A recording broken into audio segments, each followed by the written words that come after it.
Je suis Laura Benkemoun, je suis un ancien chercheur académique. Dans ma vie antérieure, j'ai travaillé sur des protéines prions, du champignon filamenteux, la recherche vraiment fondamentale. Et puis il y a 10 ans, j'ai intégré la Fondation Maladies Rares, dont je vais vous parler dès que j'aurai mes diapos, s'il vous plaît. L'histoire avec la FAF, elle a commencé en 2019. Comme Ataxi, en fait, ça fait partie des projets qu'on a accompagnés au moment où l'on était encore au stade de projet de recherche.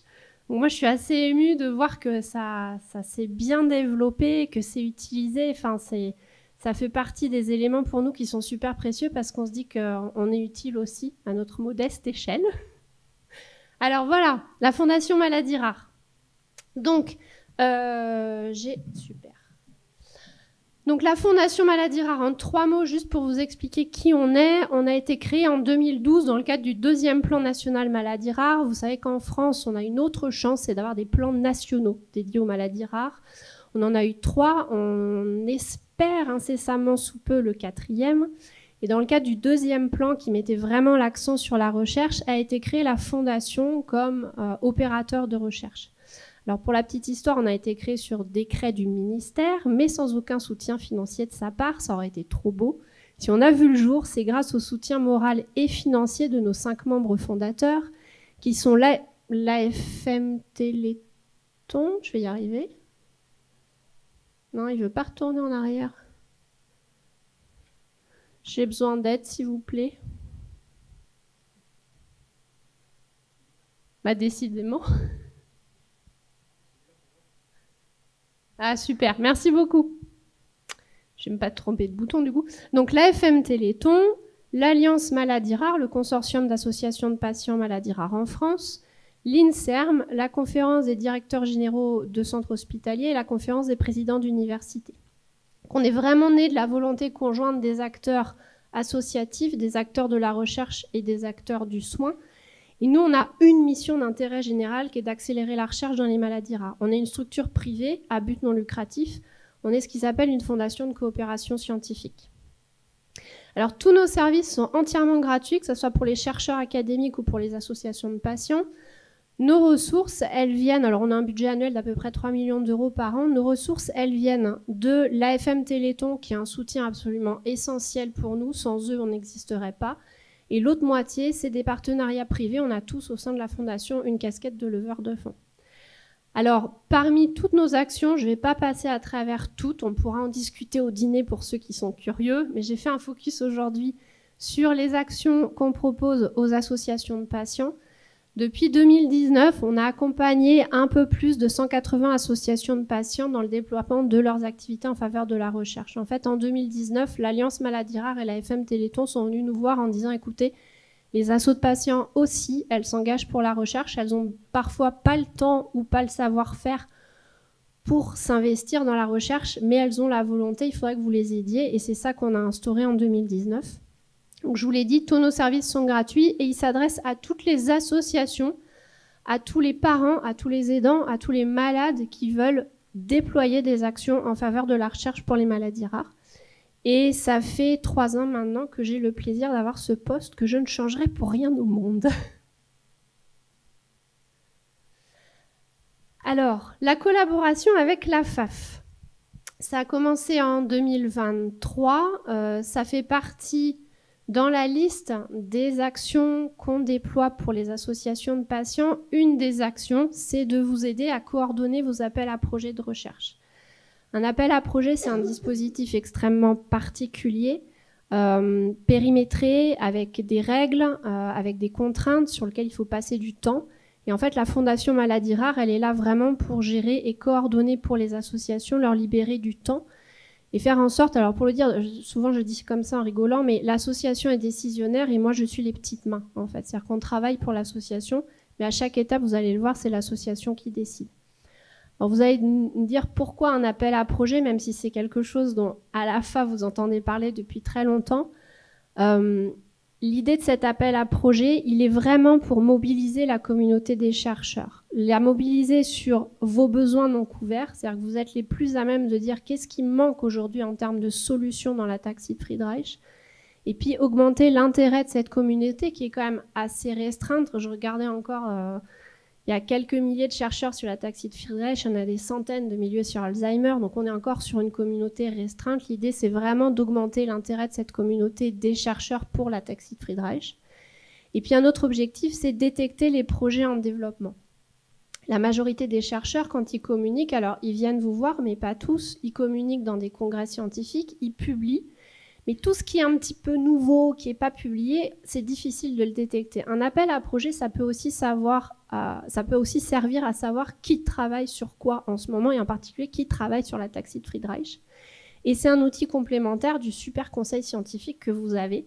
Et Jamil, vraiment, elle est désolée de ne pas être là. Elle s'est cassée la figure, pour tout vous dire, elle essaye de se remettre. Rien de grave, mais ça aurait été un petit peu dur d'être là aujourd'hui. Là, Laura parle de Jamil Hazan, qui devait intervenir aussi aujourd'hui, qui est la présidente du conseil scientifique de la PAF, conseil scientifique qui est partagé avec les 2 autres associations qui ont été citées tout à l'heure, et qui analyse tous les projets, mais tu vas l'expliquer. Je vais l'expliquer. Alors, les appels à projets. Brièvement, les grandes étapes d'un appel à projet. Encore une fois, on pourra en parler en détail au dîner, mais c'est pour que vous ayez une idée de tout ce par quoi, en fait, soit nous, Fondation, soit la FAF, quand elle faisait les appels à projets, devait passer pour sélectionner un projet de recherche d'excellence. Vous avez toute une phase, évidemment, de préparation de l'appel à projet. Vous définissez les objectifs de cet appel à projet, on en a parlé. Le périmètre, quel budget vous voulez y mettre, quel type de chercheurs vous voulez soutenir, quel type de projet vous voulez soutenir, la thématique principale, est-ce qu'il y a des thématiques secondaires, donc tout ce qui est lié à vos besoins non couverts, au manque de solutions qu'il y a à l'heure actuelle dans la taxi de Friedreich, les conditions de financement des projets lauréats. Ensuite, vous avez toute une phase de rédaction, il va falloir rédiger le texte de l'appel à projet, ce que vous allez diffuser à la communauté, le formulaire de réponse, les grilles d'évaluation, et puis toute la communication. C'est-à-dire qu'à un moment, il faut atteindre à la communauté des chercheurs, être sûr de bien atteindre tout le monde, que tout le monde ait l'information. Ensuite, la phase de lancement. Donc, effectivement, vous publiez l'appel à projet, vous le diffusez, vous répondez aux questions des chercheurs. La phase de sélection.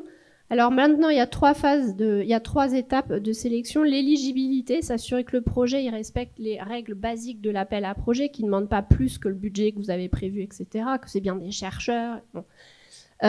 Des expertises externes, des évaluations par le conseil scientifique, et puis ensuite le choix des lauréats.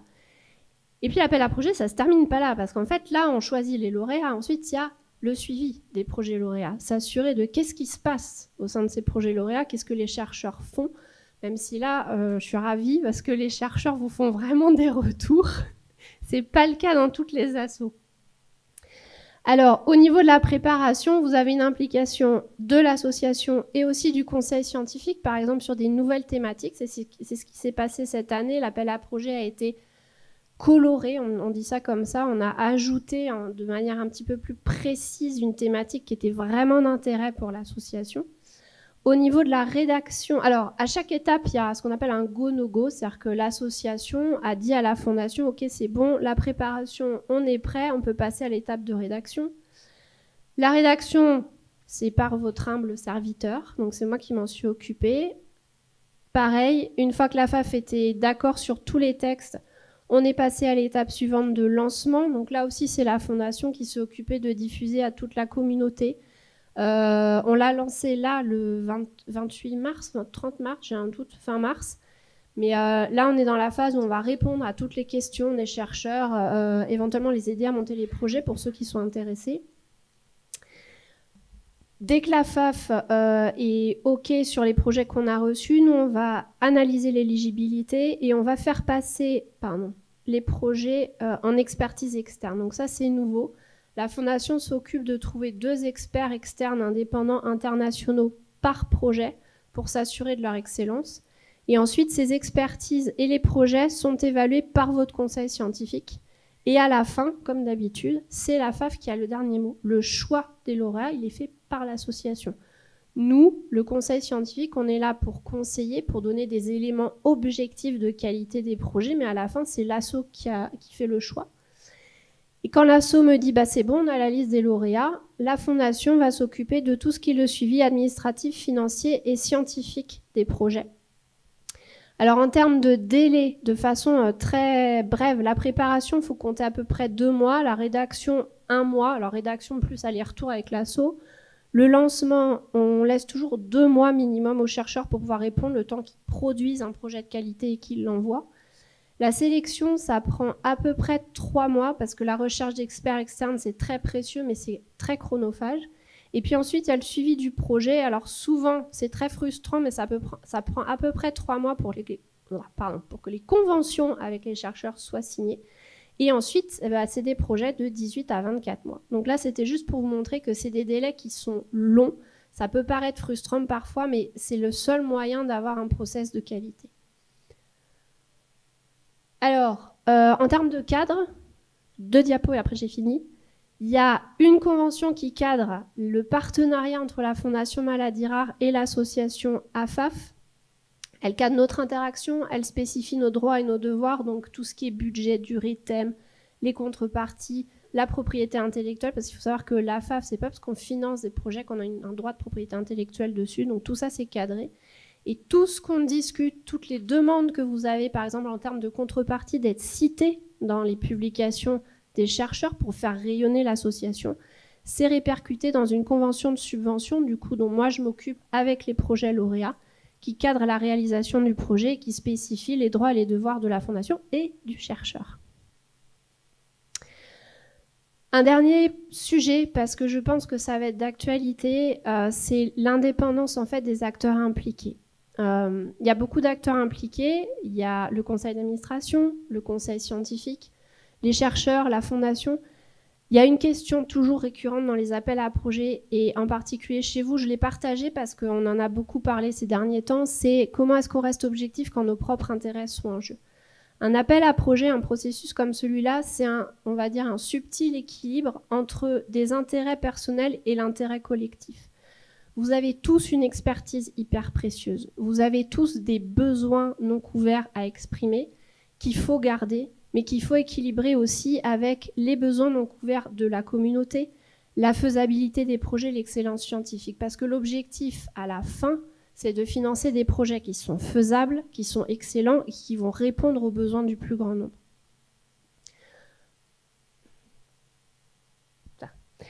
Donc pour assurer cette indépendance de tous les acteurs, on a multiplié les niveaux d'objectivité. Donc on l'a dit, vous avez la chance d'avoir un conseil d'administration qui est multiple, consensuel et démocratique, enfin, en tout cas d'un point de vue extérieur, ça paraît comme ça. Vous avez un conseil scientifique, alors je tiens à le dire formidable parce que j'ai accompagné 180 assos, c'est pas comme ça dans toutes les assos. Vous avez des experts scientifiques multiples qui sont vraiment impliqués, qui ont vraiment à cœur de vous aider. Mutualisé en plus avec 2 autres assos sur des thématiques proches. Donc quand on a des projets transversaux, c'est hyper intéressant en termes de discussion et de soutien à la recherche pour l'accélérer. Et vous avez une présidente, alors je voulais la remercier en live, mais du coup je le fais devant vous, Jamilé Hazan, qui est hyper vigilante sur ces questions et très très impliquée. Elle y passe un temps considérable. Les experts externes, c'est le dernier niveau qu'on a rajouté. Modestement, la Fondation Maladies Rares, en fait, c'est un intermédiaire neutre. Et donc, on a pu rajouter ce niveau d'expertise externe. Ils sont indépendants, il y en a plusieurs. Et surtout, c'est moi qui les choisis, c'est ni le CA ni le CS. Donc, ça rajoute un niveau d'objectivité supplémentaire. Pour finir, les lauréats de l'appel à projet de l'année dernière, de notre premier appel à projet conjoint, le docteur Monnier qui va parler juste après moi, je crois, Stéphane. Ouais. Le docteur Hélène Puccio qui a parlé juste avant moi et Agnès Rotig à Paris, donc des projets entre 18 et 24 mois, entre 45 000 et 58 000 euros. Les 3 projets sont démarrés, les 3 projets ont reçu leur première tranche de financement et vous aurez les rapports d'avancement les premiers rapports d'avancement à la fin de cette année parce que dans la collaboration avec la Fondation, nous on s'engage à avoir des rapports d'avancement réguliers pour que vous sachiez où en est la recherche et à quoi a servi l'argent. Je voulais vous remercier puis vous féliciter parce qu'une asso comme la vôtre, c'est rare. Donc vraiment bravo. Bravo.